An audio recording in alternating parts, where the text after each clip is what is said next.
Okay, so I don't really have any news to talk about right now. I figured since I skipped last stream to start working on a project explaining how intersectional cosmology actually works. Uh, that's going to take a little bit because I have to double check a number of things. I figured for this particular stream, I might as well talk about one of my own creative projects, which is a web novel called Divine Will, uh, and explain some of the background world building, especially with regards to the United States in the story. Because while it's not as apparent right now, as far as the story is concerned, where it's at, as time goes on, you'll start to notice that this America set in the year 2075 is in many ways fundamentally different than not only the United States that you live in, it's also fundamentally different than most fictional United States that you live in, or that are depicted. What is this tab? Oh yeah. Um, so one of there's a number of reasons for this. There is a massive cultural shift that happens in the story of Divine Will in the background. So the characters themselves right now are living after the effect.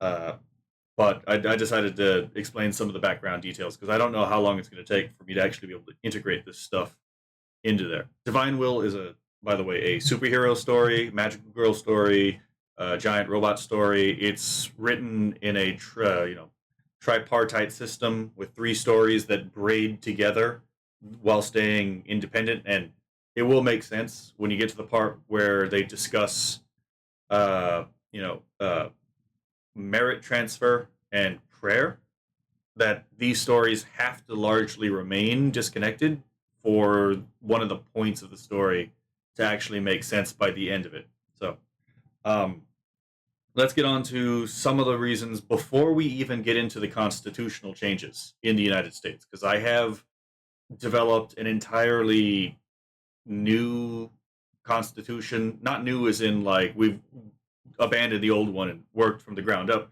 but new in the sense of we have not just a few, but a lot of new amendments. And almost all of the amendments in this particular constitution are real historical suggestions that after a cold civil war, the winning faction ends up putting into the constitution in order to prevent the errors that they had just won against from gaining a foothold.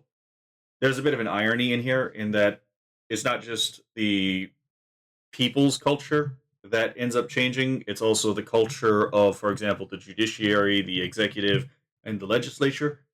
And within the time of the story, declarationism is the assumed norm, which renders a lot of these amendments functionally redundant, but it works as a sort of historical dual layered defense system.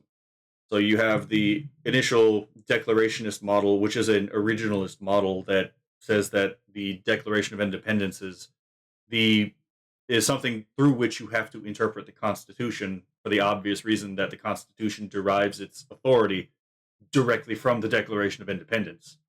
Um, but even if that particular model of judicial review ends up, for some reason, going by the wayside, there's still these amendments, many of which shouldn't have had to have been developed because of if you read the 10th Amendment correctly, they would already technically be covered.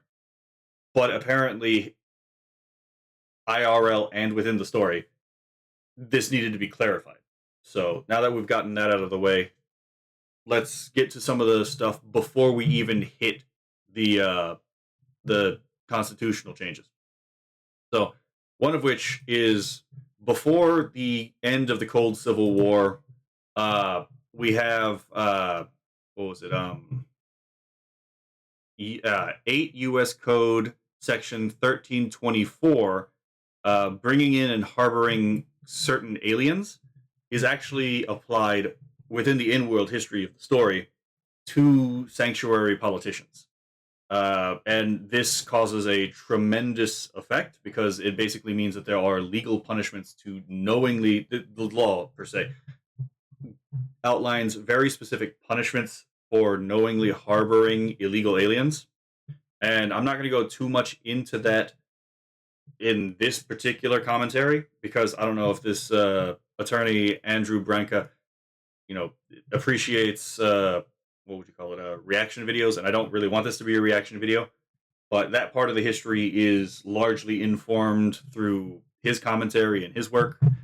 Uh, so that is one of the things that happens. Another thing that happens is, let me close this out because I thought this was already closed.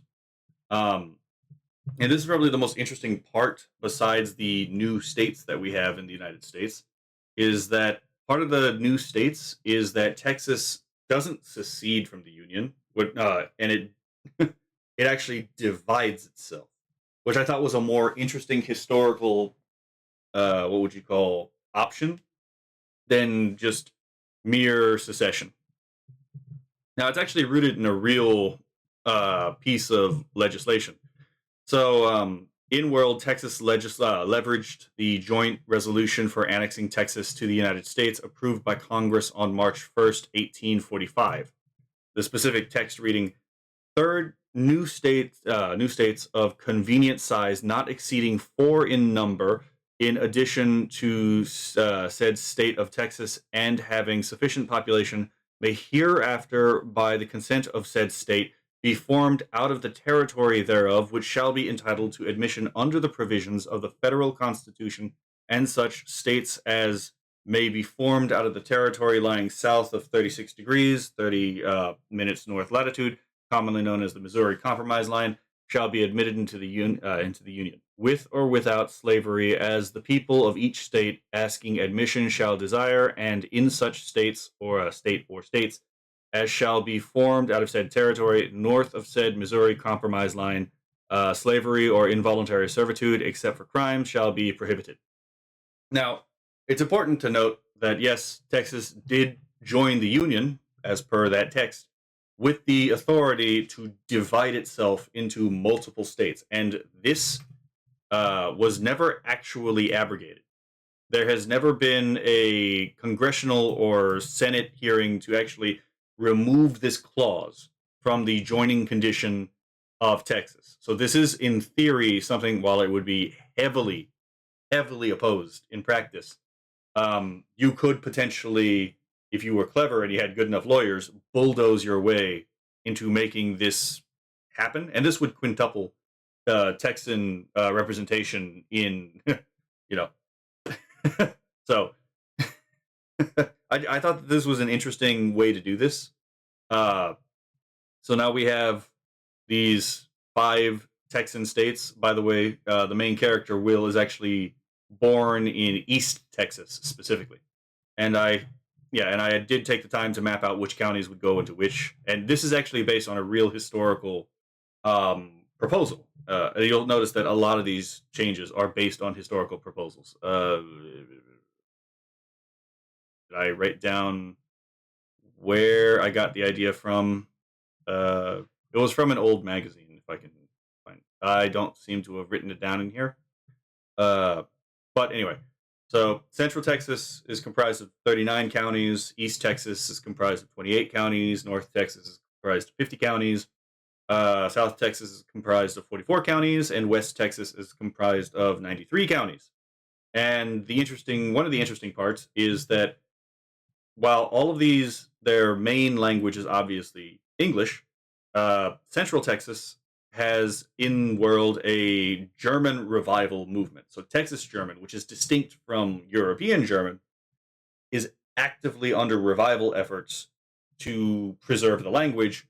And in South Texas, there is a state language, because there's a difference between a national and a state language. Like Hawaiian, for example, is the state language of, coast official state language of Hawaii. The same thing is going on with South Texas, where South Texas has Spanish as the co-official language. And because of the, border and the separation, the increased separation between Mexico and Texas, there is going to be a specific Texas unique dialect to Spanish in this setting. So I thought that this was interesting. Another thing, I forgot to pull up tabs for this. So if you will just mind me yapping for a bit, let me check through my notes. we have other states by 2075, which is long after the Cold Civil War, by the way, which have become official states. So let's see if I can find these. Give me a moment. Yeah, so those are the 5 Texases. Going through my state list right now. We have Guam is one of them. Let's see. The state of Indian Territory, which is formed from the former Cherokee Nation, Chickasaw Nation, Choctaw Nation of Oklahoma, Muskogee Creek Nation, the Seminole Nation of Oklahoma, the Miami Tribe of Oklahoma, the Quapaw Nation, Ottawa Tribe of Oklahoma, the Peoria Tribe of Indians of Oklahoma. I don't know if that's said correctly. Modoc Nation, Eastern Shawnee Tribe of Oklahoma, Wyandotte Nation of Oklahoma, and Seneca Cayuga Nation into one specific state. Again, this was based on a real historical proposal, and if I mispronounced your nation's name, sorry. I'm not familiar with your language. So, originally, the idea in World is this was a plan to simply incorporate the 5 civilized tribes into a state, but this would have left a portion of northeastern Oklahoma as, albeit federal land, just island, separated from the rest of it. So that territory gets, folded into the state of Indian Territory as well. Let's see. We have the state of Navajo Land is another one. So the Navajo Reservation becomes another state along with the state of Indian Territory. So we have 2 Native American states. We have the Commonwealth of the Northern Mariana Islands becomes a state. So let's see. The Commonwealth of Puerto Rico, obviously, because you can't have a 51st state if it's not Puerto Rico. I mean, it's such a fun but obvious idea. Now, granted, again, the culture and economic standings of all of these territories are very different in this setting at 2075 than they are today. So, again, a lot of these places have changed. For example, while it's not a new state, and I didn't have a tab set up for this because I didn't think about talking about it, I assume in this future history that the Free State Project effectively actually gets a foothold in New Hampshire. So New Hampshire is the most libertarian state in the United States within the storyline. And I do have a thought. I haven't decided this precisely, but I do kind of want to see if I can finagle Maryland being the most Catholic state in the United States. Just because I think that would be nice. But let's see. That was North Texas. We already talked about that. We already talked about South Texas. The Virgin Islands of the United States are also elevated to statehood. Let's see. The state of Douglas Commonwealth is also elevated to the status of state. But I'm definitely on the fence about this one. But as far as this goes, it's not the federal district. So the federal district itself has been severely redistricted, and realizing I probably should have pulled up a tab for that. Because if you watch Real Life Lore's video on how the federal district could be redistricted to make DC a state, that is basically the exact plan I went with. So the federal district contains barely anything in it within this particular setting. And other than that, many of the states themselves are actually divided into autonomous zones. So let us go. Again, I probably should have had this up first. Oh, the hell with it. I'll just move on. So the states themselves are, many of them are separated into autonomous zones. Like if you're familiar with the 6 Californias plan, those would-be states are simply separated into like the different autonomous regions. They can function as little states within the state, if you will.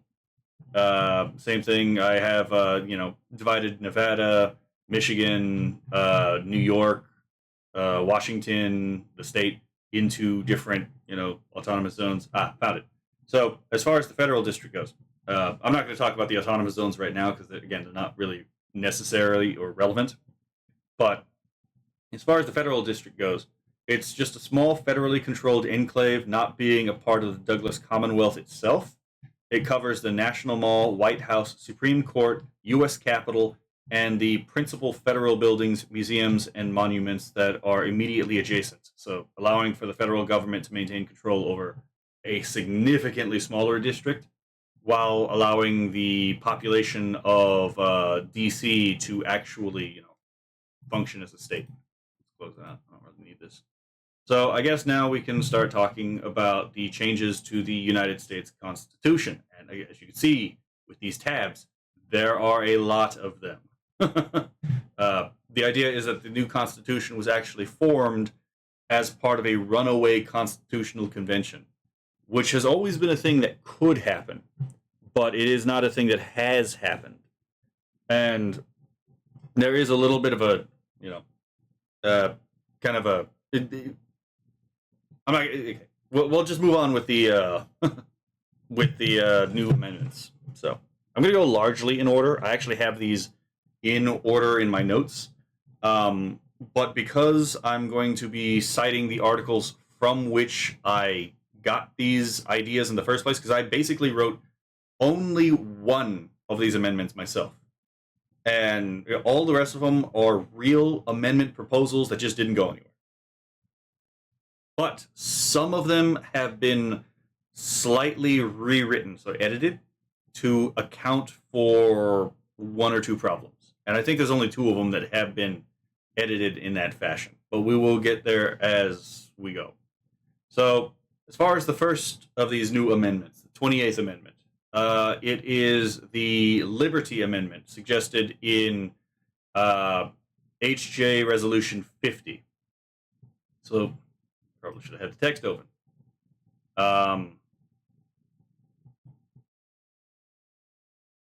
Really?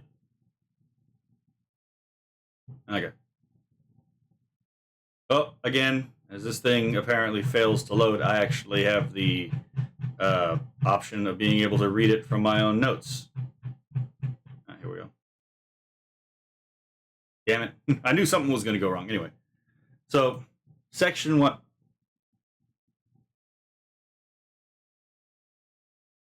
Okay. So, Section 1. The government of the United States shall not engage in any business, professional, commercial, financial, or industrial enterprise except as specified in the Constitution. Section 2. The Constitution or laws of any state or the laws of the United States shall not be subject to terms of any foreign domestic agreement which would abrogate this amendment. So, Section 3.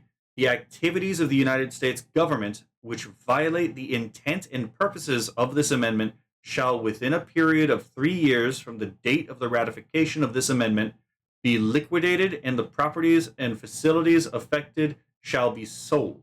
Section 4. 3 years after the ratification of this amendment, the 16th article of amendments to the Constitution of the United States shall stand repealed, and thereafter Congress shall not levy taxes on personal incomes, estates, and gifts. So, really? Okay. So apparently the Congress website and my internet have decided to rebel against me. But, so as far as that goes, that was let's see. This text was lifted wholesale from, again, we just saw the thing. It was HJ Resolution 50, proposing an amendment to the Constitution of the United States relative to abolishing personal income, estate, and gift taxes, and prohibiting the United States government from engaging in business in competition with its citizens. And that's the thing. In competition with its citizens. So the United States cannot engage in business. Oh, now it finally loads. Cannot engage in competition against its citizens through business. Let's see. This was originally introduced on, the date's right fucking there. The 112th Congress, so this was 2011 to 2012. Did I just write this twice in my notes? Anyway, its sponsored was Representative Ron Paul. You know, I voted for the guy back in the day. So, uh, and I think we can all understand how this would fundamentally change the United States. I mean, first of all, there are no taxes on incomes, gifts, and estates. Anything requiring the income tax is just immediately already shot down. It limits how exactly the United States government can engage with commerce, and it basically states that you can't any treaty that requires the abrogation of this amendment or the bypassing of this amendment is null and void. So it limits the treaty making power, which I think is common sense. Why would you have a treaty that would require you to abrogate elements of the United States Constitution? So let's move to the next amendment, the Bricker Amendment, which I'm going to be perfectly honest, I could not find the text of outside of this website. So if anyone can find me the text of the Bricker Amendment that's not, wiki source, that would be much appreciated. But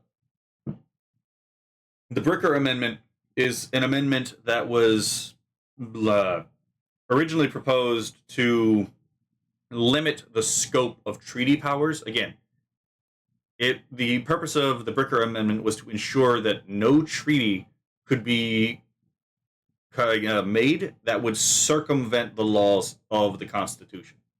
So it reads, Section 1, Clause 2 of Article 6 of the Constitution of the United States is hereby amended by adding at the end thereof the following.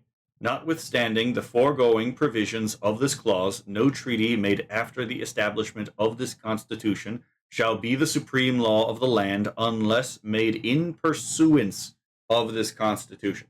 That's a thing a lot of people seem to not really understand, is that treaties and the Constitution are co-supreme, apparently, for some reason. That doesn't make any sense to me.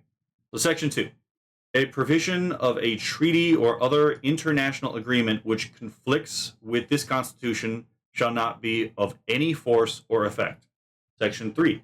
A treaty or other international agreement shall become effective as internal law in the United States only through legislation by Congress, unless in advising the consenting to a treaty, the Senate, by a vote of 2/3 of the senators present and voting, shall provide that such treaty may become effective as internal law without legislation by Congress. Section 4. On the question of advising and consenting to the ratification of a treaty, the vote shall be determined by yeas and nays, as the names of the persons voting for and against shall be entered on the journal of the Senate. So basically, this limits the authority that, again, as it says, international organizations actually have on the United States. The United Nations is not going to, for example, come in and impose its authority, on the United States, which actually was the reason these Bricker amendments were actually proposed, was to prevent foreign authorities from imposing their will on the American people. And, in the era of globalism, I think you can see why this amendment would be something that a pendulum swing movement would look to reinstitute. Okay, so I'm not going to play this video because it's 40 minutes, and 40 minutes plus me yapping is just going to make this into like an 8-hour video. But there are a number of amendments that, I mean, technically I did write, but I only wrote to try to actually create a concrete example of these liberty amendments that Mark Levin has proposed. Because from what I can tell, and I'm currently reading through his book on the Liberty Amendments, or his proposal for the Liberty Amendments, he didn't actually write down like an actual amendment proposal. He just wrote down what amendment functions need to be fulfilled. And so for this, instead of reading the actual amendments, I'm going to read the Heritage Foundation article on these. By the way, if you want to listen to him, again, There's a video by Joe Jetson. It's 40 minutes, but Mark R11, the Liberty Amendments on the Hannity Show. So we're gonna go up here, and I'm gonna read through. Here we go.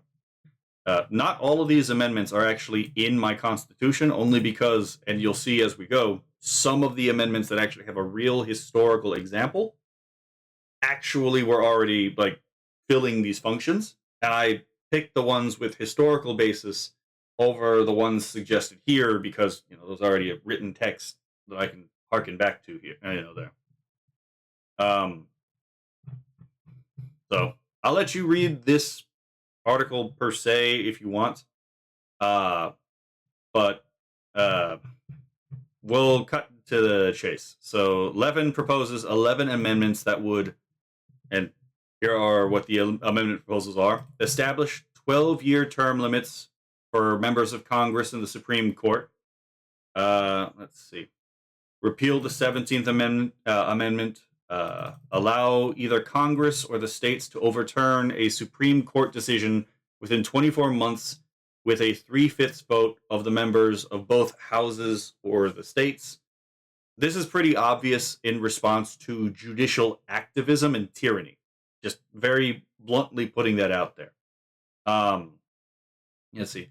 Require a federal budget to be enacted by May, or impose an automatic across-the-board 5% cut. The budget may not exceed the total receipt of or 17.5% GDP. This is one of the ones that I didn't include because I already had a historical balanced budget amendment that I decided to use.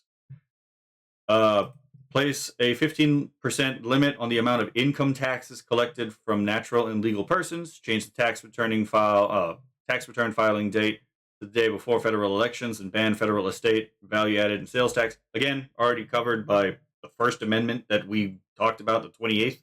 So let's see.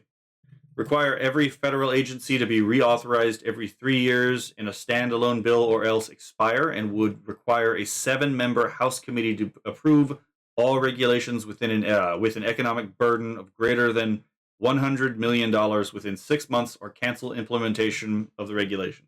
So in my notes, I actually do have this one as a standalone amendment.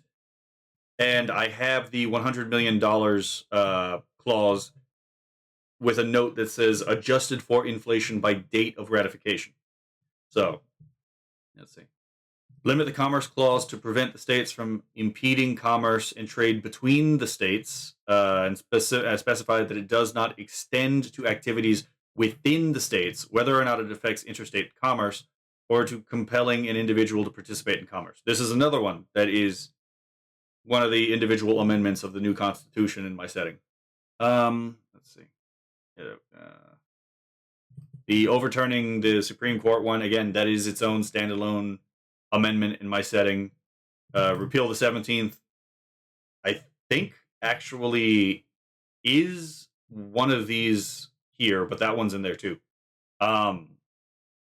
The 12-year term limits for the Supreme Court is in there. I didn't include the Congress one because I already have a congressional term limit amendment in these tabs. Let's see. We already talked about that one. Extend the protection against seizure of private property to require compensation for regulations that reduce market value or interfere with the use of property in an amount exceeding $10,000. Again, clause for adjusting for inflation on ratification of the bill, but that's in there as well. Change Article 5 so that any constitutional amendment proposed by anyone will be adopted if it is ratified by 2/3 of the states. Yeah, that's in there too. Let's see. Require a 30-day waiting period between agreement upon the final version of any congressional bill engrossment and the final vote to approve it, and allow 3/5 of the states to override any federal statute or any federal regulation with a cost exceeding $100 million within 24 months of passage or approval. That's in there. Yeah, that's its own one. And require valid photo ID and proof of citizenship to register and vote in all federal elections in person or by mail, and limit early voting to 30 days before the election, except for active duty military personnel. So, yeah, that's in there. That's another amendment in this new Constitution. Uh, I would love to see someone who has a lot more skill in constitutional law actually draft up, an example of, these that would be, proposals that would be fit for purpose, so that I could actually use that in my constitution instead of it just being like my own jerry rigged, wording for these. Um, but yeah, you can see the clear reasons why each of these were, suggested to be part of this new constitution. Again, putting term limits on the Supreme Court prevents a potential bad lifetime appointment. Uh, the whole idea of, again, compensation for monetary damages based on, you know, governmental action. Yeah, obviously. Uh, Valid photo ID for proof of citizenship for, to register to vote. Again, bleedingly obvious why this would be the case. We do have an issue with voter fraud in the United States, especially in certain districts. Um, Protection against seizure of property, yeah, uh, that is desperately needed, especially when you know companies can petition the United States government for eminent domain purposes to steal people's land. So let's move on to the next one. If you want to read this article, by the way, it's the Amendments for Liberty. It's a 6-minute read, but I have, as you can see, a lot to get to. But it was by the Heritage Foundation. So the next one on our list is, yep. Actually, I think this was, funny enough, one of the ones we were just talking about. Yeah, fair enough. So, yeah. Section 1. Upon ratification of this amendment, any presidential executive order, rule, regulation, other regulatory action, or administrative ruling issued by a department, agency, or instrumentality of the United States may be repealed in whole or in part by the several states. Such repeal shall be effective when the legislatures of 2/3 of the several states approve resolutions for this purpose that particularly describe the same provision or provisions of the executive order, rule, regulation, or other regulatory action or administrative ruling to be repealed. The authority granted to the several states under this amendment does not include authority to repeal in whole or in part any law enacted by Congress or any federal court ruling. Again, this is just rebalancing between the federal and the states, because this is a return to first founding after the errors of the second founding. So the second founding is things like the Civil War, and restorationism, where it is no longer understood that the United States is a union of states, but one federated entity. So, Section 2, obviously, Congress shall have the power to enforce this article by appropriate legislation. But yeah, so again, this is just, I can actually move my mouse. Let's see. This is mostly a means for the states to fight back against, especially the executive branch, uh, and regulatory bodies trying to impose their will on them. So, let's see. The next one is a joint resolution to repeal the 17th article of amendment to the United States Constitution. This one I think is pretty, here it is. This one's pretty simple.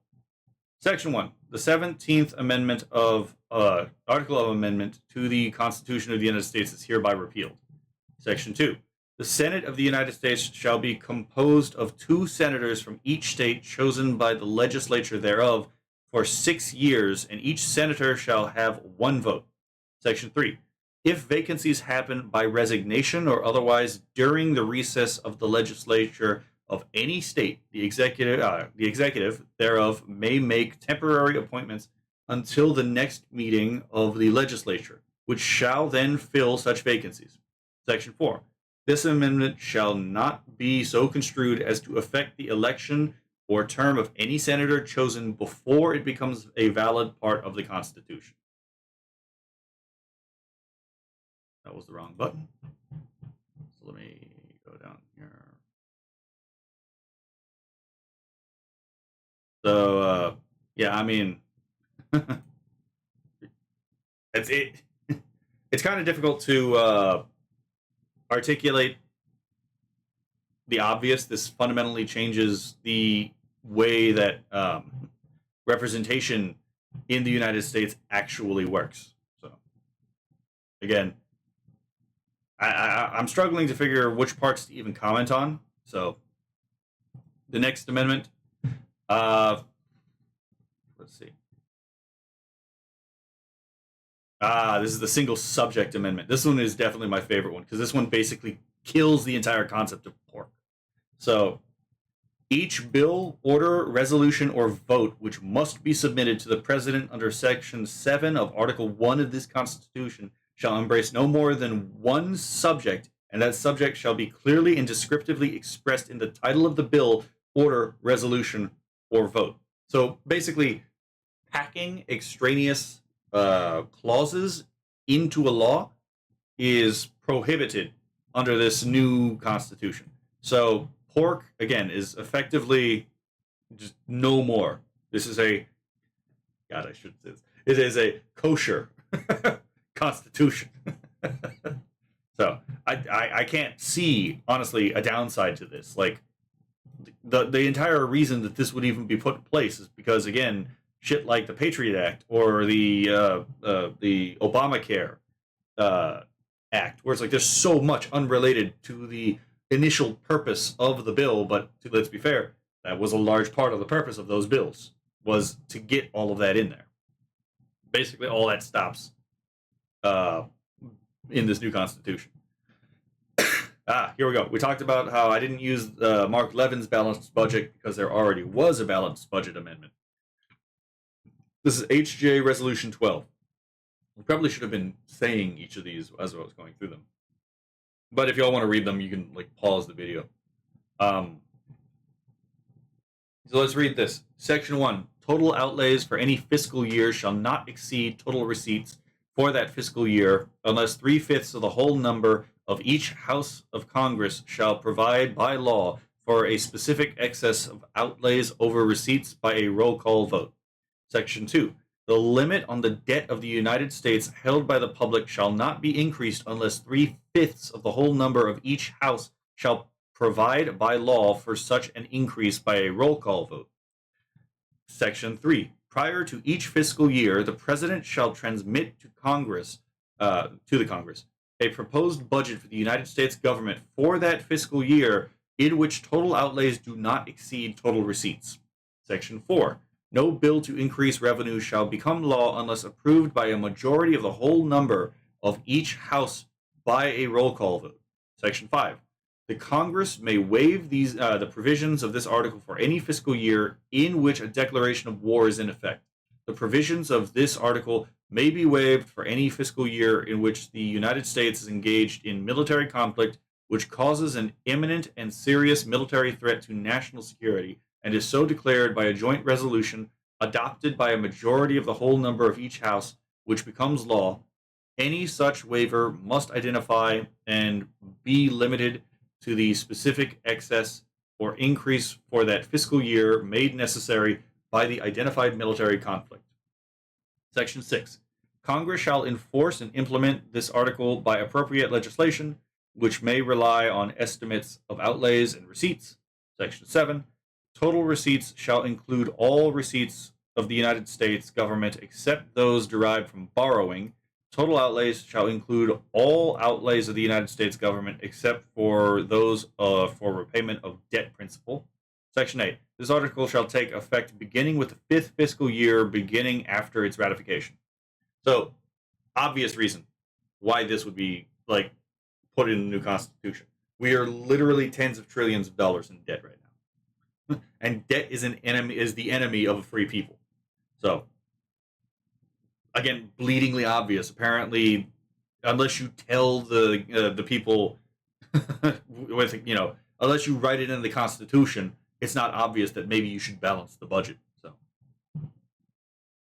and also, 2/3 of each House concurring therein is a very difficult standard to get to. So it's not that it's not that it's just you got to balance the budget. It's a very difficult bar to reach. Another background world building detail, though, is that in the story, well, we haven't gotten to there yet, but I will end up talking about how the United States has returned to a gold, silver, platinum standard. So it's a tri-medalist system, and there is a frequent use of crypto, specifically Monero, not Bitcoin, that is common in many countries in the story. So there is no central digital bank currency. It's the crypto that pops off in the story is a privacy-oriented crypto. Let's see. Next amendment, SJ Resolution 1, which is yes, congressional term limits. I think we all are tired of career politicians at this point, so I think this one is, one most people can get behind. Section 1. No person who has served 3 terms as a representative shall be eligible for election to the House of Representatives. For the purposes of this section, the election of a person to fill a vacancy in the House of Representatives shall be included as 1 term in determining the number of terms that such a person has served as representative if the person fills the vacancy for more than 1 year. Section 2. No person who has served 2 terms as a senator shall be eligible for election or appointment to the Senate. For purposes of this section, the election or appointment of a person to fill a vacancy in the Senate shall be included as 1 term in determining the number of terms that such person has served as a senator if the person fills the vacancy for more than 3 years. Section 3. No term beginning before the date of the ratification of this article shall be taken into account in determining eligibility for election or appointment under this article. I think this one is bleedingly obvious, and I think this one definitely should have been one of the ones that actually got ratified, but, what do I know, right? For the next amendment, hold on. Did I have any commentary on this? I did not. Yeah, okay, so in my actual listing, 2 of the Mark Levin ones, it was the Federal Agency Reauthorization Amendment comes after that, and then the Voter ID Amendment comes after that, followed then by the congressional term limits, and then you had okay, back up for a moment. Sorry, a little bit unorganized because I'm going by this instead of the actual list on my notepad, because I actually do have these ordered topically, and you'll see why in a moment.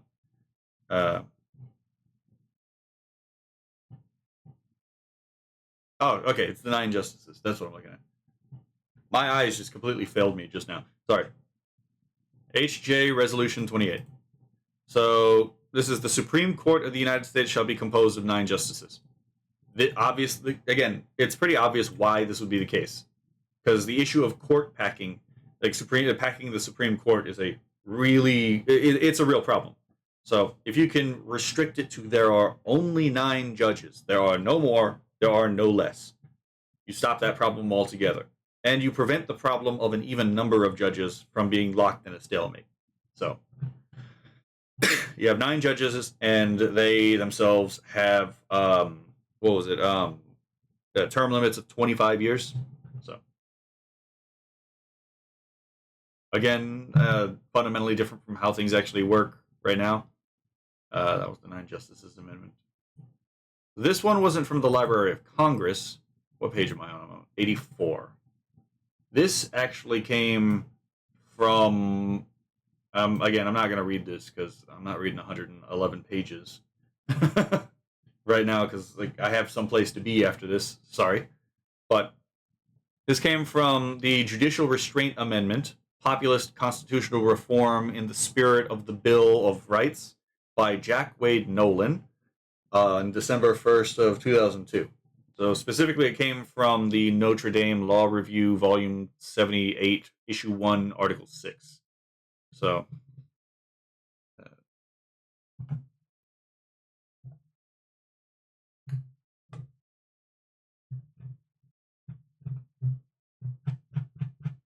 did I already lose my spot?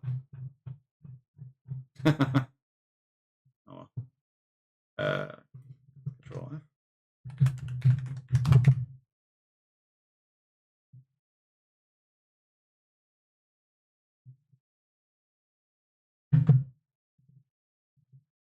Oh yeah, here we go. So this is specifically, and this is not the only amendment proposal in this text, but this is the only one I'm using in my Constitution so far. So this is the Constitutional Rights Restoration Amendment, Section 1.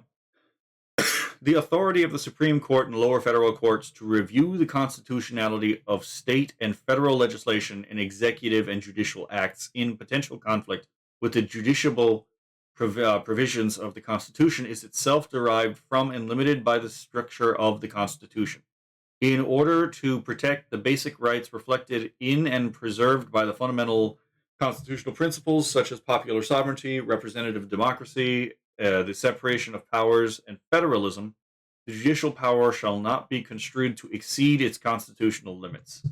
Now, granted, that means fucking nothing, but, Section 2. This amendment recognizes the constitutional requirements of judicial restraint. When exercising the power of judicial review, the justices of the Supreme Court and other federal judges shall ground their decisions firmly in constitutional text, history, and structure, minimize any degree of discretion they may have in interpretation of constitutional provisions, strive to be nonpartisan and non-ideological in rendering decisions, and defer to the judgment of state and federal elected representatives, except in cases involving clear violations of the Constitution. This actually provides some guidelines that are very much needed for judges, to be perfectly honest. This Section 3. This amendment recognizes that an exercise of judicial review in violation of this standard exceeds the scope of the authority of the federal courts under the Constitution, undermines the Republican design of the Constitution, and threatens the constitutional rights of the people. Such an exercise of judicial power is therefore a violation of the Constitution. So this just declares that, like, again, being an activist judge is unconstitutional. Section 4: the president and Congress have a constitutional obligation to uphold and defend the Constitution. In light of this obligation, and in accordance with the system of checks and balances established by the Constitution, this amendment recognizes the pre-existing and concurrent authority of the elected branches to check and limit judicial violations of the Constitution. The constitutional question of the degree of deference the elected branches must extend to the decision of the judicial branch may be determined by the elected branches independently of the views of the judiciary. So, yeah.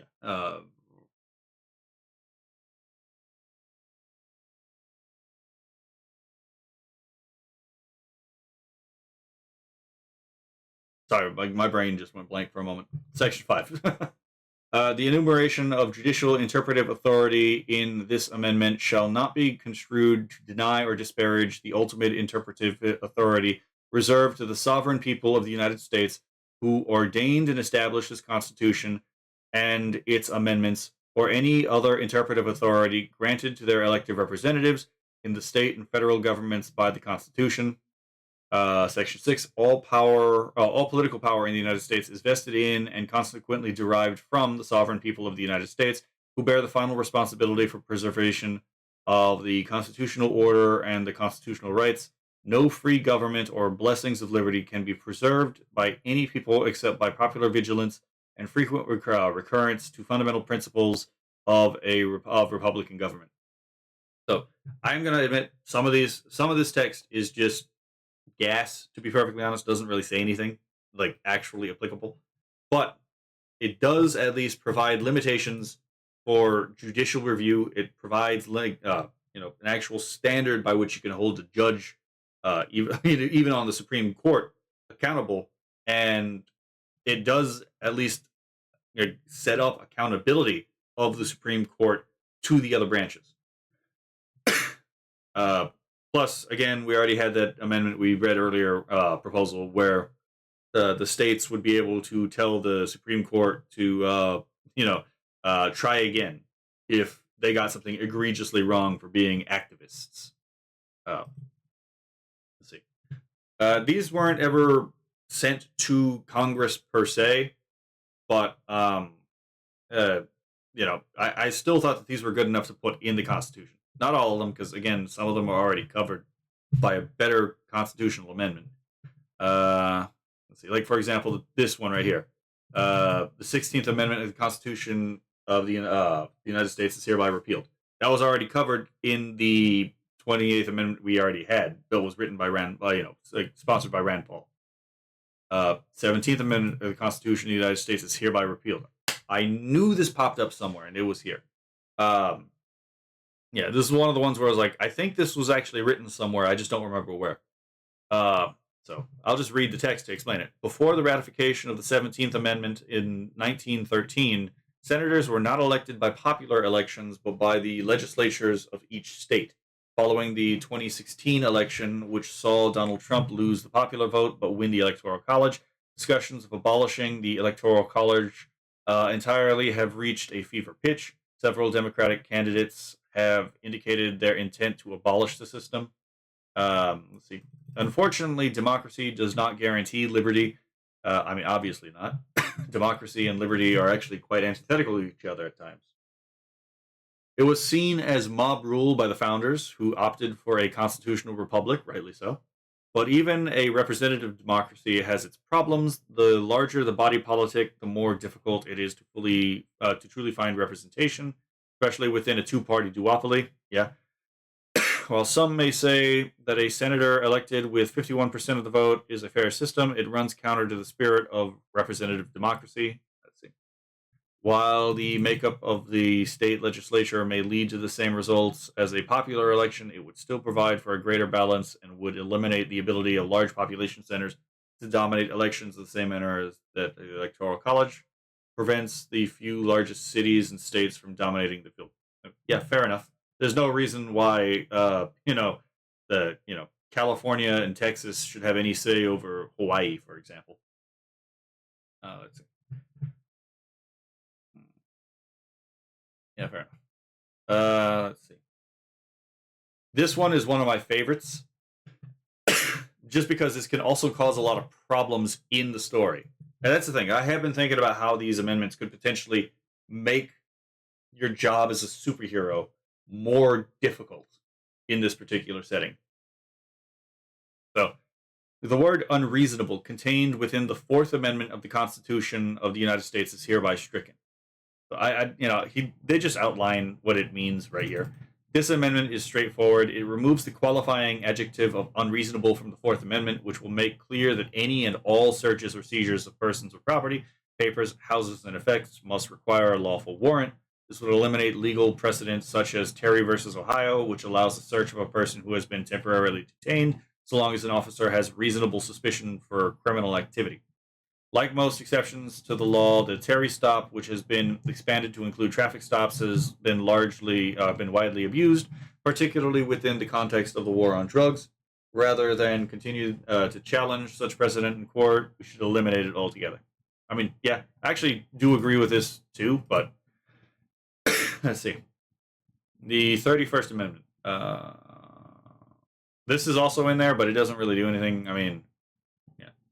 Powers delegated by the Constitution to the government of the United States shall be exercised as therein appropriated, so that the legislative shall never exercise the powers vested in the executive or judicial, nor the executive the powers vested in the legislative or judicial, nor the judicial the powers vested in the legislative or executive. Now, I get why someone would suggest this, and I could see, again, this being adopted in a pendulum swing USA, but the problem is it doesn't define what those powers are. And the whole problem with, again, the three branches bleeding into each other is that, honestly, you can torture a text to get it to say whatever the hell you want. Let's see. This amendment will look familiar to history buffs. The above text is actually the original 16th Amendment, proposed alongside what became the Bill of Rights, and while it was never ratified, now would seem to be a perfect time to dust it off, put it back on the table. I agree. Uh, I think everyone could look at this text and be like, yeah, fair enough. If you asked even the casual observer of their opinion of the separation of powers, they would probably say that it's a neat idea. Fortunately, it's all it's become. Through decades of party politics and misunderstandings of the office of the president, the powers of the presidency have continued to expand, while Congress has willfully sat back to avoid national scrutiny. With war powers being of the greatest concern, the original barriers of the three branches of the government. Yeah, I mean, he doesn't mention here because it didn't become a problem at the time that this article was written. But yeah, judges legislating from the bench is also another point of concern. Let's see. Okay, so there's nothing wrong. This is probably, again, one of my favorite amendments that I've added to this Constitution because it basically enshrines just war theory, which a religious people and a religious nation would definitely have to have, into the United States legal system.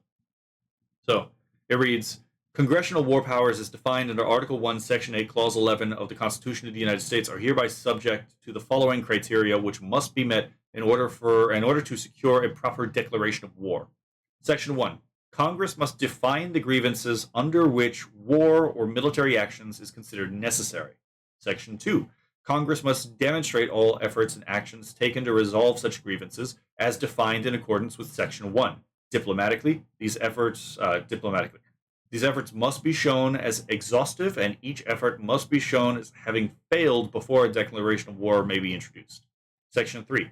Congress must demonstrate immediate peril that without immediate military action would lead to the loss of American life and property. Section 4. Congress must define the enemy against which war is to be declared, that is to include but not limited to geographic location and national boundaries, official leadership, military strength and assets, and national population. Section 5. Congress must define a clear standard of victory which, once achieved, will cause an immediate cessation of hostilities and a renewed peace process. Section 6. Congress must demonstrate that the estimated cost of a declaration of war, both fiscal and human, will not outweigh the perceived benefits of victory as defined in accordance with Section 5. Section 7. Congress must actively monitor all military actions and inform the public on all costs and progress towards victory, as defined in accordance with Section 5. Section 8. Congress must review and determine every 3 months if hostilities must cease or continue by a roll call vote. Now, again, this is pretty obviously a response to the era of unending war, which, by the way, violates just war principles, because in just war, you need 3 conditions for it to be a just war. You must have the right cause, the right method or the right means, and the right end. All 3 come into play to judge whether or not a war is just. Like, do you have appropriate cause to go to war? Are you engaging in war, in a way that's not intrinsically evil? You're not committing war crimes, for example, murdering babies. Do you have an exit strategy? Like, do you actually have an end that can actually, at which point the war stops? And do you have reasonable expectation that that war will actually be winnable? So, this goes back to medieval philosophy. Let's see. What is this? Oh, yeah. So, this is the only one that I actually wrote myself. So this is the only one I proposed and wrote for myself. Let me get to that particular section. So this is the I can't say his name. Sorry. My allergies are flaring up, and I got an itch in the back of my throat and ear, and it burns. Anyway, so this is the Feyerabendian Amendment. And it reads, Section 1. Congress shall make no law respecting an establishment of scientific theory or prohibiting the free exercise of science communication.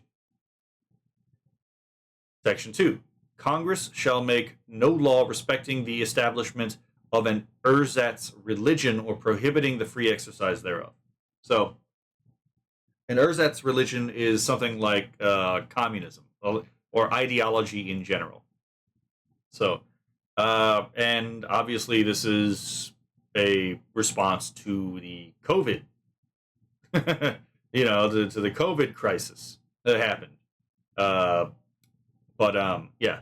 So, if you want to learn a little bit more about Paul Feyerabend, but you don't necessarily want to read anything that he wrote, the Philosophy of Full Metal Alchemist Brotherhood Wisecracked Edition actually does cover him a little bit in this, as relevant here about like the limitations of science. So there you go.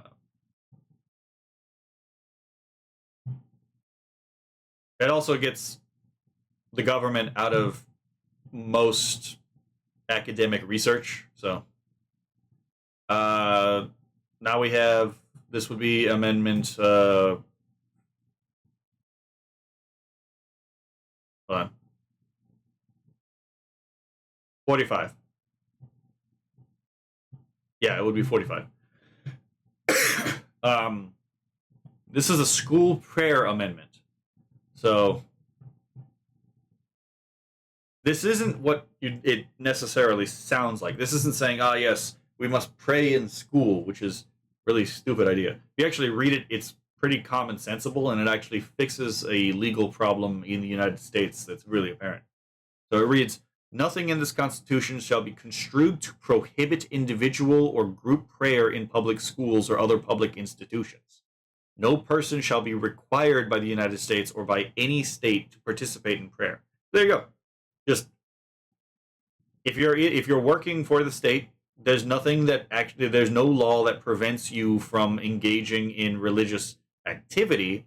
So as a employee of the public institution, yeah, if you want to pray, you can pray. Yeah, it's not a violation of the First Amendment because you're not establishing a church or a state in doing so. A church, for the state in doing so, and there's no compulsion into prayer either. So you would imagine that this would be the common sense interpretation of the First Amendment, but obviously not. Okay, so the next one is the Human Life Amendment. Oh my god, my throat. So there have been multiple attempts to make a Human Life Amendment, but the one we're going to go for is actually Burke's Human Life Amendment, because this one actually basically makes the doctrine of double effect a legal principle in medicine, or like law relating to medicine. So we'll read. Section 1. With respect to the right to life, the word person, as used in this article and in the 5th and 14th articles of amendment to the Constitution of the United States, applies to all human beings, including their unborn offspring at every stage of their biological development, irrespective of age, health, function, or condition of dependency. So from the moment of fertilization as a zygote, this amendment protects them, even if they have some severe medical condition. Let's see. Section 2. No abortion shall be performed by any person except under and in conformance with law permitting an abortion to be performed only in an emergency when a reasonable medical certainty exists that continuation of pregnancy will cause the death of the mother and requiring that person to make every reasonable effort in keeping with good medical practice to preserve the life of her unborn offspring. So this basically destroys elective abortion completely. So that's not happening anymore in the story, or at least not in any legal sense. And again, Section 3. Congress and the several states shall have power to enforce this article by appropriate legislation within their respective jurisdiction. Now,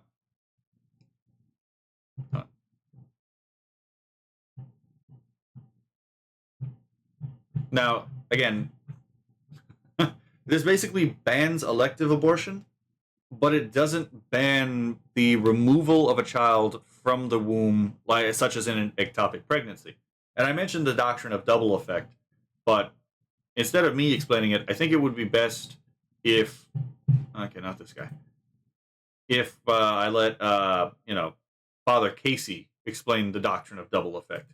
The doctrine of double effect was a Catholic invention, but it is not only used by Catholics. It is usable in a secular setting. So there we go.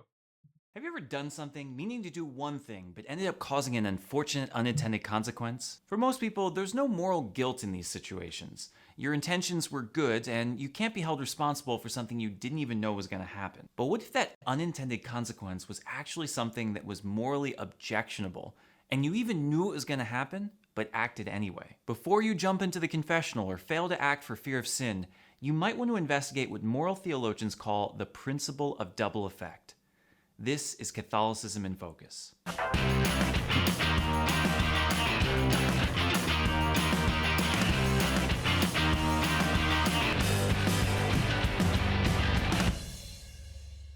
Say you're sitting at home bored with nothing to do because you've already watched all of Breaking in the Habit's videos on YouTube and Instagram and read each of the weekly blog posts. Hint, Sorry. and you decide to call one of your friends to see how they're doing. Unfortunately, you didn't realize that they were in an important meeting and forgot to turn off their phone. So it's sort of a weird contrast. That is so embarrassing. That is my phone. While your intention was to alleviate your boredom and catch up with a friend, your action actually caused your friend's embarrassment and didn't even alleviate your boredom. While unfortunate, most would say that you're not morally responsible for anything. Your intention was for something good, and embarrassment, though unfortunate, is not morally objectionable. But what if the situation in question did cause something morally objectionable or evil, albeit accidentally? And what if you even knew it was going to happen before you acted? The classic example presented by St. Thomas Aquinas is of self-defense. Someone's attacking you, and to save your life, you fight back, causing your attacker pain, maybe even killing them. In this case, the consequence of your returning force is not exactly unintended, nor is it morally neutral. When you fight back, you are willfully doing something that might hurt your attacker. Believe it or not, moral theologians say that one's moral culpability may not actually be any different in these cases. Citing the principle of double effect, a concept introduced by Aquinas himself in his Summa Theologia, theologians point out that every act has intended and unintended consequences, hence double effect. Good, bad, or neutral, there are always an infinite number of unintended effects for each action. Since no one can be responsible for all the unintended consequences of an action, all you can be held responsible for are the consequences that you actually will. If you will something good, say the protection of your life, but something evil comes of it, say the pain or death of your attacker, you cannot be morally responsible for the unintended evil consequence because that was not your primary intention. That's not to say that ignorance, recklessness, or any good intention frees us from the responsibility of sin, though, or that anything in the name of self-defense is morally permissible. You didn't think you'd get off that easily, did you? In order to apply the principle of double effect, 4 conditions need to be met. The act in question must be good or neutral in itself. If what you're doing is bad by its nature, it doesn't matter what the effects are, the principle doesn't apply. The starting point has to be a good or neutral act, like the will to save one's life. The good effect is intended, not the bad one. And again, with respect to abortion, the good effect intended is the saving of the mother's life.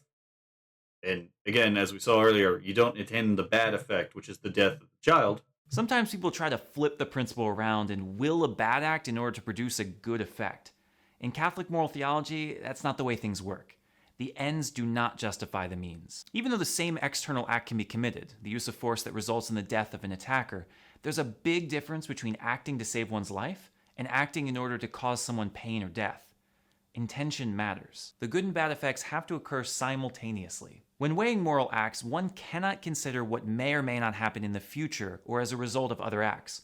All that's important is what will directly and immediately result from an action. The effects have to have a proportionate relationship to one another. The positive willed effect of one's action has to be equal to or greater than the unintended negative effect that could result. If someone's attacking you, using force against the attacker to prevent them from causing you harm is justified, even if it causes the attacker's death. Detonating a bomb that would save your life, but may also take the lives of more than just the attacker, would not be justified. While the technicalities of the principle may be a bit confusing or seem like mental gymnastics to defend an action, at its core is something extremely simple and important.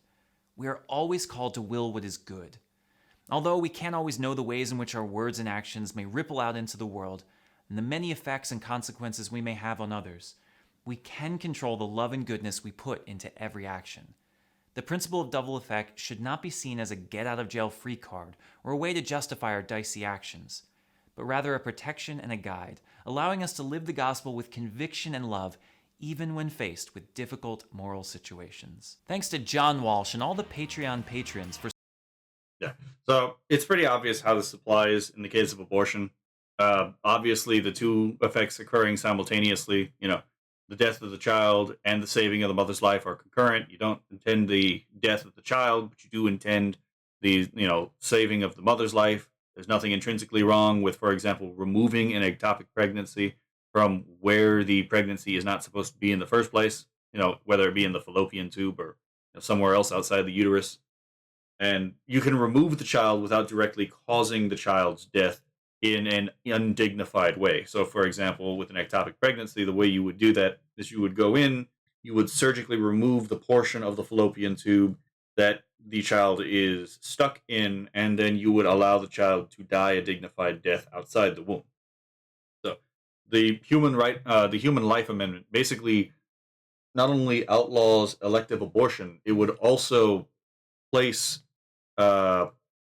what would you call it? This medically necessary abortions, quote unquote, under the scrutiny of the doctrine of double effect, which would definitely make it a lot harder to get away with, not fighting for the life of the child. So let's move on to the next amendment in question.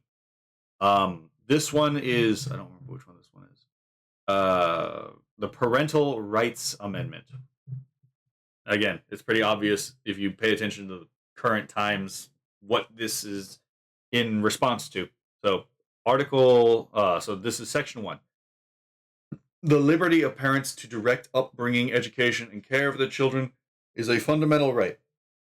Section 2. The parental right to direct education includes the right to choose as an alternative to public education, private, religious, or home schools, and the right to make reasonable choices within public schools for one's child.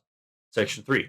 Neither the United States nor any state shall infringe these rights without demonstrating that its governmental interest as applied to the person is of the highest order and not otherwise served. Section 4. The parental rights guaranteed by this article shall not be denied or abrogated on account of disability. Section 5. This article shall not be construed to apply to a parental action or decision that would end life. So this is a pretty high bar right here, considering this is the only actual guideline placed here. You could, I guess, place other guidelines, regarding the government interest of the highest order not otherwise served, but this is a pretty good way to protect the parental rights that have been that we currently find under siege right now, especially with regards to parental rights within public schools. So but again, this, like all the other amendments we talked about, causes problems because it doesn't just protect the rights of good parents, it protects the parental rights of bad parents as well. So, next one.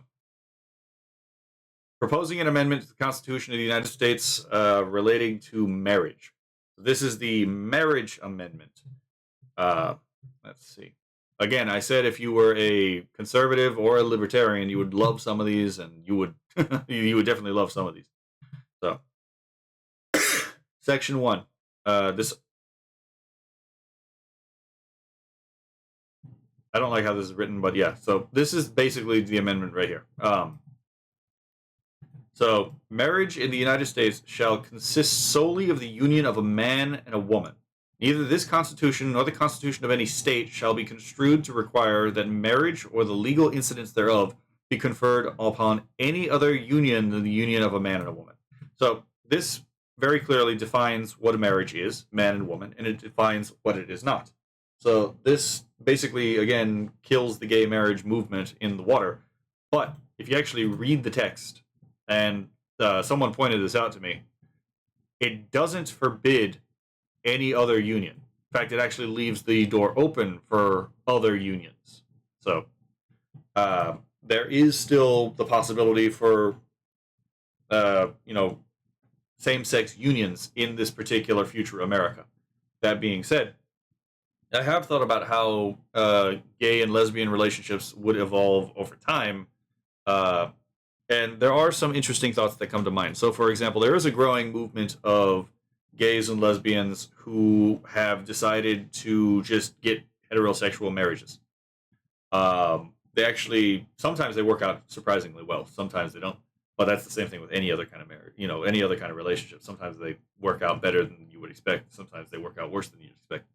Um, so that's one option. Is that some character and that makes a potentially interesting story that I may or may not touch on at some point. There are other potential options that I'm not going to get into right now because they're not particularly relevant.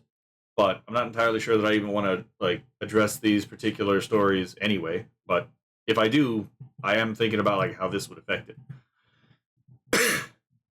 Next amendment, HJ Resolution 21.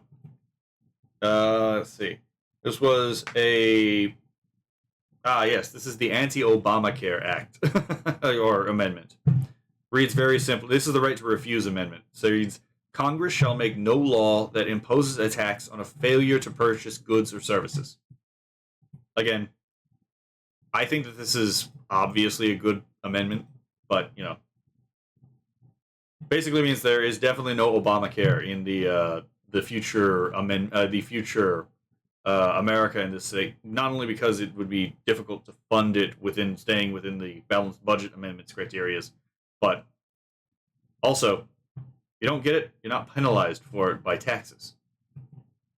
Okay, so this is and I think this one is desperately needed, a clarifying U.S. citizenship amendment. So,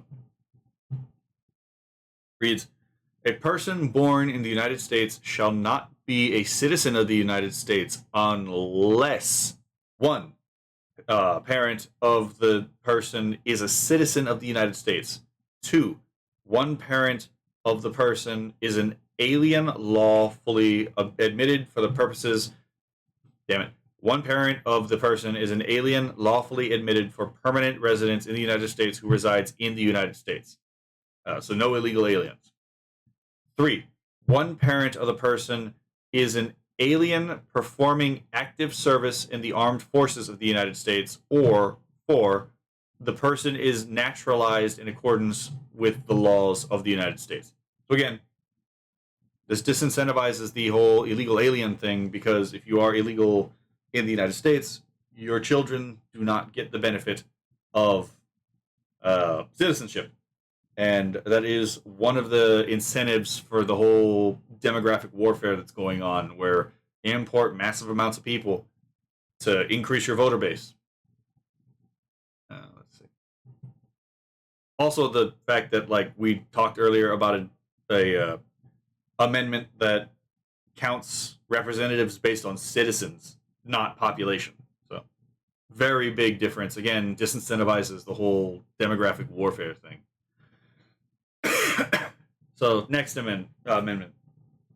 An amendment to the Constitution of the United States to make eligible for office of president a person who has been a U.S. citizen for 20 years. I don't think that this is a particularly good amendment, but I put this in here anyway because, again, the potential for future stories is just it is just there. But also, I could see in, again, a pendulum swinging America where they don't care necessarily as much for were you born here as much as do you love this country. So there is some like justification I could see this for, but I don't necessarily think this is a wise amendment anyway. But here's what it reads. Section 1. A person who is a citizen of the United States who has been for 20 years a citizen of the United States and who is otherwise eligible for the office of president is not ineligible to that office by reason of not being a native-born citizen of the United States. Section 2. This article shall not take effect unless it has been ratified as an amendment to the Constitution by legislature of 3/4 of the several states not later than 7 from the date of its submission to the states by Congress. So, in world, I do intend that there already has been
Testing, testing, 1, 2. Okay, I don't know how long that has been a thing because apparently my audio device just crashed and I didn't notice it. So, because like apparently Discord was picking it up, but OBS wasn't. So I don't know what the fuck happened there. So I guess I'll reread this. I really hope that that wasn't most of this particular like stream. That would be so embarrassing. Anyway, so I guess we will continue.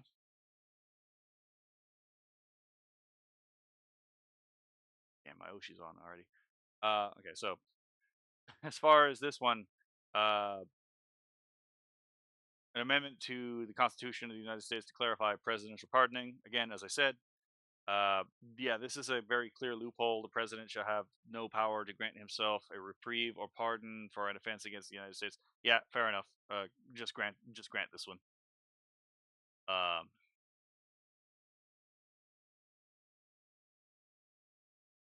let's see.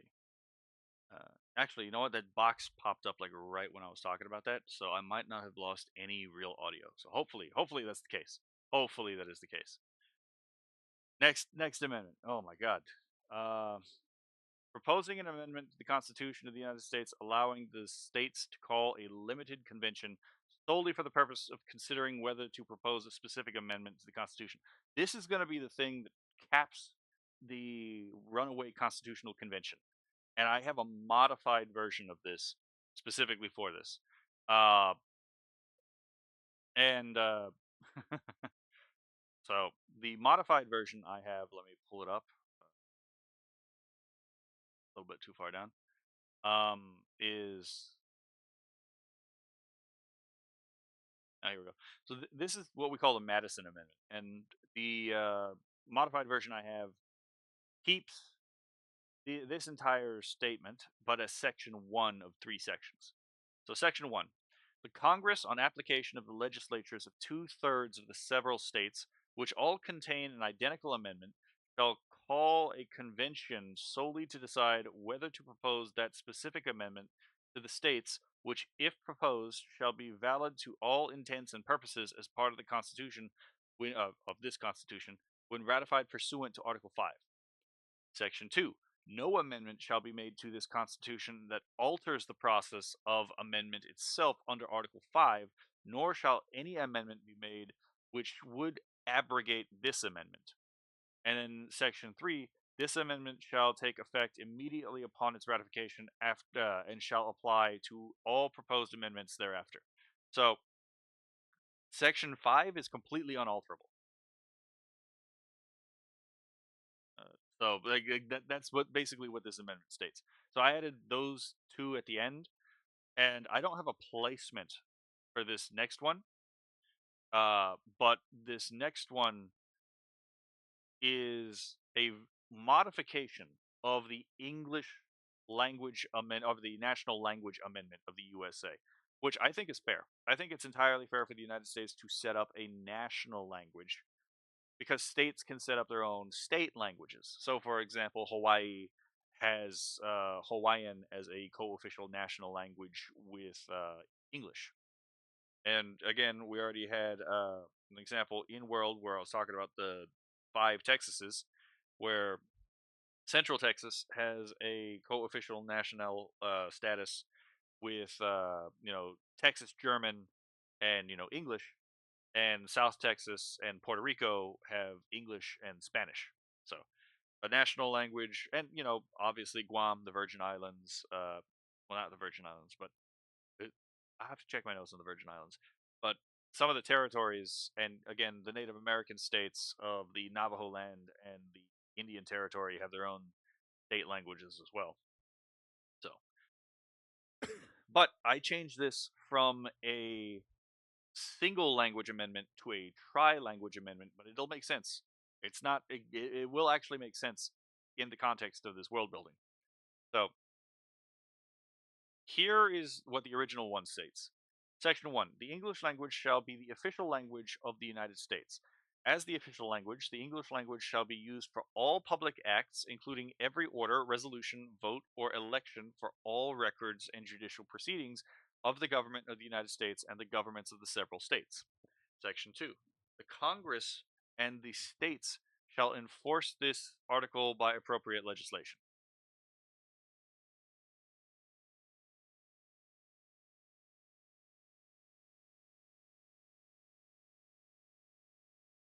Hold on. Why did I set it on this one? Testing, testing. Okay, yeah, I'm pretty sure that'll give better audio actually. Okay. Yeah, so I think I read both of those. The version I wrote or rewrote carries a similar purpose, but it is slightly varied because of the historical circumstances it was ratified under. And I'll explain that in just a moment after I read this.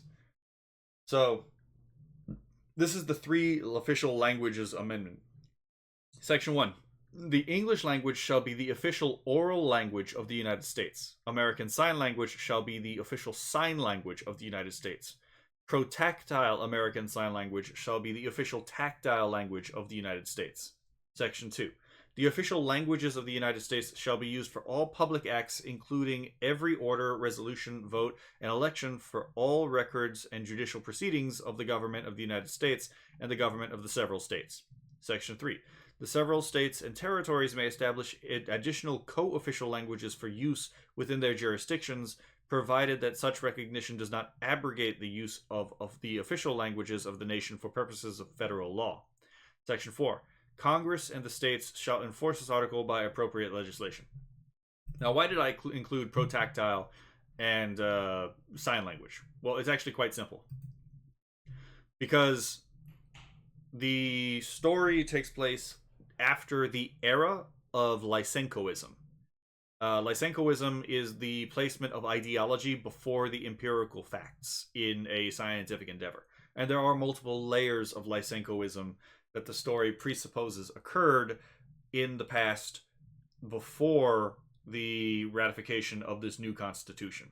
And this includes, most importantly, medical Lysenkoism, which includes things like health equity, which is the attempt to redistribute health, but since you can't redistribute health, instead, harms are what is redistributed for the sake of quote-unquote public health.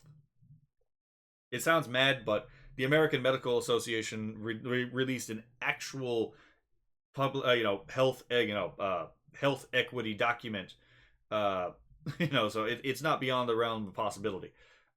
So the era of medical Lysenkoism causes a massive amount of damage to the population. In the background, 10 million people suffer severe iatrogenic or doctor-caused injuries during this era, and up to 2 billion people worldwide are affected negatively by the era of medical Lysenkoism. And as a result, you see a rise in, again, since these are severe doctor caused injuries, you find a increase of things like deafness and blindness and deafblindness, and this includes genetic injuries, we already in the real world have have developing technologies for genetic, therapies, and epigenetic therapies. Now imagine a DEI doctor, someone hired more for their identity than their actual skill and practice. Uh, you know, having access to tools for genetic medicine. Well, if you're negligent, you can cause way more harm than you can help. But if you're malicious, and some doctors have been exposed for being malicious, uh, you could also see intentional harms being caused to people, not just from ignorance, but from negligence and from malice.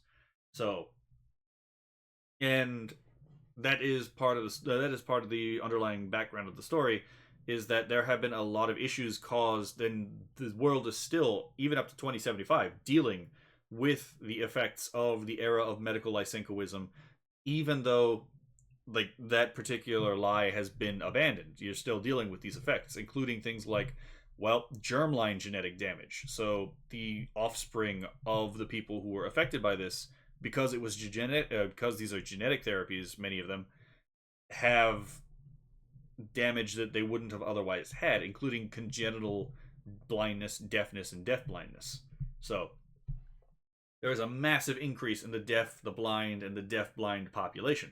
But you also have other things like the increase of schizophrenics, the increase of autism, increase of ADHD, increase of even some of them are benign, like increase of synesthesia. But again, it's because of this whole era of lysenkoism, with psychological lysenkoism, with medical lysenkoism, with climate lysenkoism, with even so yeah, there is that. And plus, just gives me a lot to talk about. Like, for example, I get to talk a little bit about ASL right, which is already made an appearance, not in the text itself because there's no way to put this in Unicode. So it's gonna be a bitch to put this in the actual web novel if I can. But I've already in the story mentioned that the sign language proficiency is actually really high in this future America, just because everyone knows a deaf person, like, and probably multiple deaf people, to be perfectly honest.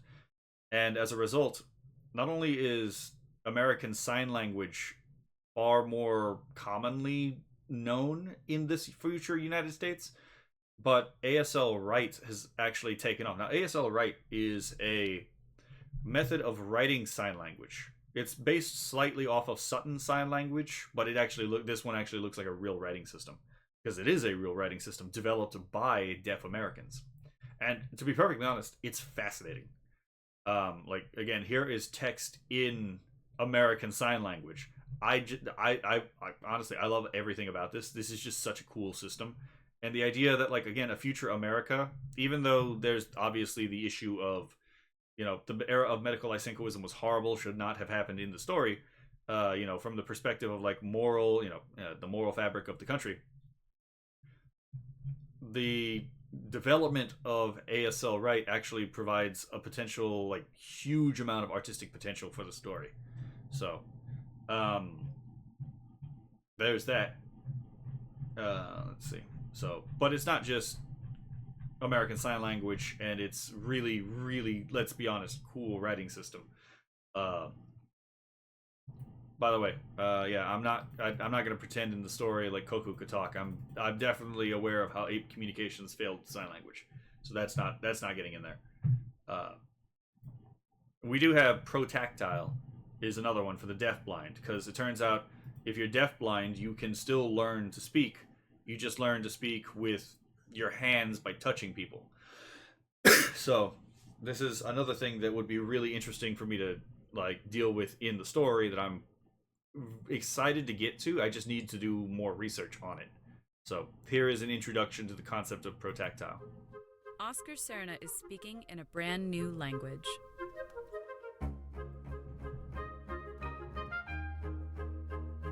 Oscar is both deaf and blind, or deaf-blind. He works at Gallaudet University on a project tracking the evolution of a language for those who can't see or hear. This new language is called Protactile ASL. The ASL stands for American Sign Language, which uses visual signs for words and phrases. protactile ASL communicates entirely through touch. For example, here's a sentence in ASL. Here's how Oscar would say the same sentence in protactile ASL.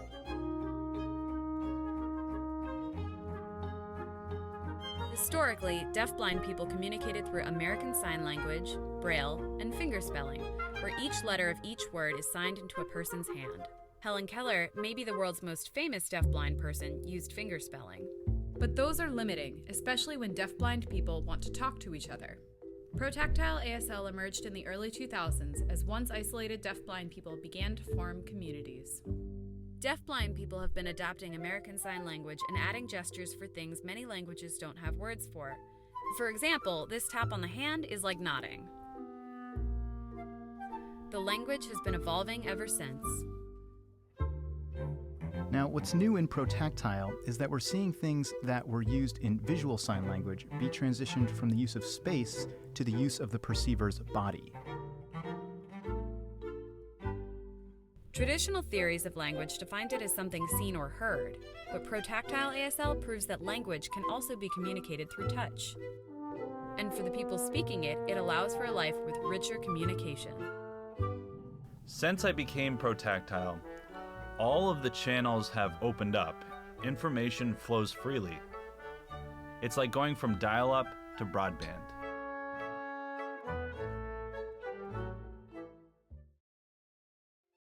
So yeah, I mean, obviously, if you have an increase of deaf, blind, and blind and deaf Americans, and it's not just Americans, it's most of the world, because the era of medical asynchronism was a global thing.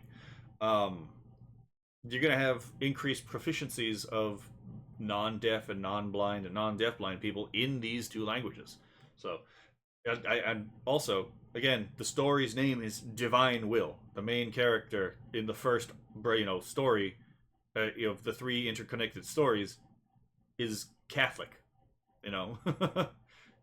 so like a large part of the there is definitely some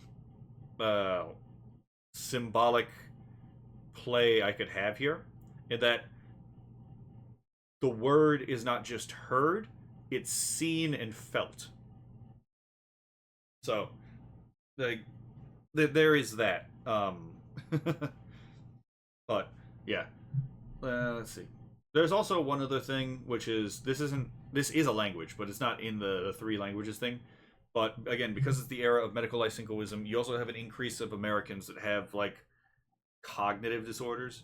Interestingly enough, again, based on real developments, it seems that in the world of divine will in 2075.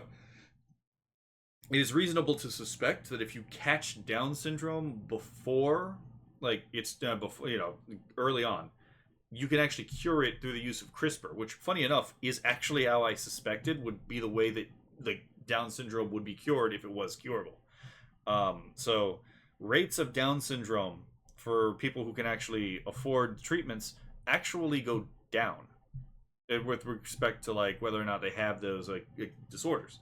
And good doctors in the story do exist. For example, the Republic of Liberland is actually one of the medical hubs, and they specialize. There are doctors that specialize in advanced genetic therapies that actually work. But yeah, so for the people who have severe cognitive, or not cognitive, but verbal problems, who struggle with sign language and spoken language, there actually is a language that can be used to help bridge that gap, and it's called Bliss Symbolics. Bliss Symbolics or semantography is a simple system of 100 logical pictorial symbols. Let me rewind this for just a bit. Just let him explain. Bliss Symbolics or semantography is a simple system of 100 logical pictorial symbols, which can be operated and read like 1 + 2 is equal to 3 in all languages. So yeah, this is a very simple visual language. It's not spoken. It's literally just a sign. It's a language of symbols. And well, there goes my internet, I guess. But if you ever get the chance, look up Bliss Symbolics. It is actually really, it's genius in the way it works, and it can actually help you communicate with someone who has a difficulty with language, but in a way that actually clarifies what they mean. So it is, again, a language for people who struggle with the signed and the spoken word. So, there we go. It's just me rambling on and on and on about, I guess, the background details of my web novel. Parts that are, some of it should never probably going to actually be in the book itself, but might be in like some kind of, what would you call it? Supplementary material that I might put online. I'm still working on. Okay, that's unfortunate. I'm still working on the.